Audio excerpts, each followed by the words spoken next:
Hello guys, lagyan ko na siya ng blender na tomato. Yan siya guys.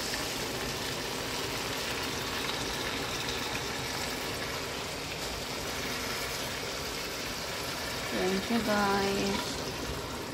Tapos maya lagyan ko siya ng tubig. Water.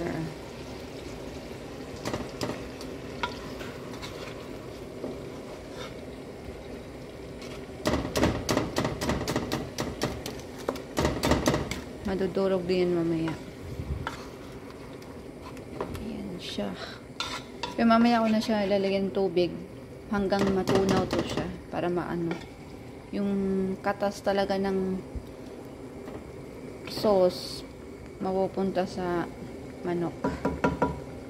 Diba? Thank you guys for watching.